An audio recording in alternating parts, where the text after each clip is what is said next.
எங்கோயில் தியாகம் செய்தார்கள் என்று சிந்தித்து பார்க்க வேண்டும். நபி ஸல்லல்லாஹு அலைஹி வஸல்லம் அவர்கள் நபி ஸல்லல்லாஹு அலைஹி வஸல்லம் சக்கராத் மௌத்ல இருக்காங்க. நபி ஸல்லல்லாஹு அலைஹி வஸல்லம் சக்கராத் மௌத்ல இருக்காங்க. எல்லா ரூஹும் வாழ்ந்ததுக்கு மலக்குல் மௌத் வருவார். நபிமார்களுக்கு மட்டும் ஒரு சிறப்பு, ஒரு நபிமார்களுக்கு மட்டும் சிறப்பு. மலக்குல் மௌத் ஒரு ரூஹ் எடுக்கும் போது அனுமதி கேட்பாங்க. மலக்குல் மௌத் வர கதவு தட்டுறாங்க. யா ரசூலுல்லாஹ் உள்ள வரலாமா, யா ரசூலுல்லாஹ் உள்ள வரலாமா, ரசூல் அனுமதி கொடுக்குறாங்க வாங்க. என்ன கேட்டிருப்பாங்க? மலக்குல் மௌத் அல்லாஹ் உங்களுக்கு சந்திக்க ஆசைப்படுமா, கிளம்பலாமா? பெருமாள் கோரி நான் கிளம்புறதுக்கு தயார், நான் ரெடியா இருக்கேன். நான் ஒரே ஒரு வார்த்தை, எனக்கு ஒரே ஒரு விஷயம் மட்டும் தெரியும், என்னுடைய உம்மத்தை பத்தி என்னன்னு கேட்டோம். அல்லாஹ் அக்பர்.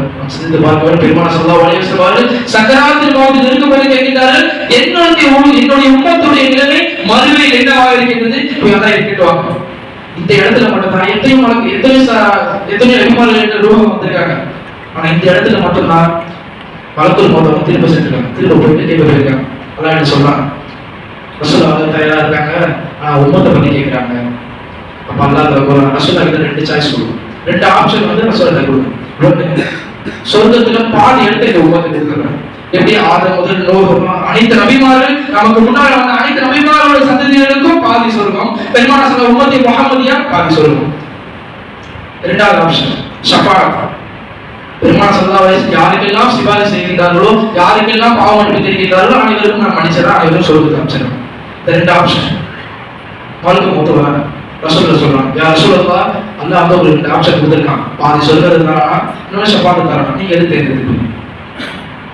யோசிப்பாங்க. எது தேர்ந்தெடுப்பார் பெருமாள் ஸல்லல்லாஹு அலைஹி வஸல்லம் அவர்கள்? பாதி சொர்க்கத்தை தேர்ந்தெடுக்க வேண்டிய ஷஃபாஅத்தை தேர்ந்தெடுக்க பெருமாள் கூறுகிறார். காரணம் என்ன தெரியுமா? பெருமாள் கூறுகிறார்கள், என்னுடைய ஒரு முஸ்லிம், என்னுடைய உம்மத்தான ஒரு அடியான் கூட, ஒரு முஸ்லிம் கூட நரகத்தில் இருக்கக்கூடாது. அவன் கடைசி நேரம் சொர்க்கத்தில் வர வரைக்கும், கடைசி வரைக்கும் நான் சிபாரிசு செய்து கொண்டே இருப்பேன் என்று பெருமாள் ஸல்லல்லாஹு கூறுகிறார். என்றால் எந்த அளவிற்கு இந்த உம்மத்தின் மீது பெருமாள் ஸல்லல்லாஹு அலைஹி வஸல்லம் அவர்கள் பாசத்தை கொட்டி இருப்பார்கள், எந்த அளவிற்கு இந்த உம்மத்தை திரும்ப வளர்க்க வேண்டும் என்று பெருமாள் ஸல்லல்லாஹு அலைஹி வஸல்லம் அவர்கள் சக்கராத்தில் மௌத்தில் கூட பெருமானார் இந்த உம்மத்திற்காக துஆ செய்திருப்பார்கள். இந்த உம்மத்திற்காக இன்றும் பாடுபட்டுக் கொண்டிருக்கிறார்கள். பெருமானார் ஸல்லல்லாஹு அலைஹி வஸல்லம் சிந்தித்து பார்க்க வேண்டும். நாம் எத்தகைய ஸலவாத்தில் ஓதினாலும், எத்தகைய திலாவத்தில் ஓதினாலும் பெருமானார் ஸல்லல்லாஹு அலைஹி வஸல்லம் அவர்கள் இந்த உலகத்திற்கு, இந்த உம்மத்திற்கு செய்த நாம் சிறு அளவு கூட நன்றி செலுத்த முடியாது. நாம் தெளிவாக புரிய வேண்டும். இந்த உம்மத்திற்காக பாடுபட்டவர்கள் பெருமானார் ஸல்லல்லாஹு அலைஹி வஸல்லம் தன் வாழ்க்கை முழுவதுமாக முழுக்க இந்த உம்மத்திற்காக பெருமானார் ஸல்லல்லாஹு அலைஹி வஸல்லம் கொடுத்திருக்கிறார். நாம் தெளிவாக புரிய வேண்டும்.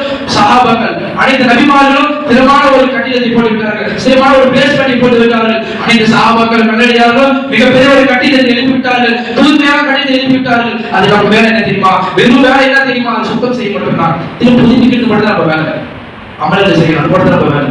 திரும்ப மஸ்டர் இருக்கீங்கன்னு எடுத்து தேவை, இருக்கிற அமலை செஞ்சா மட்டும் போதும். புதுசாக நம்ம கட்டி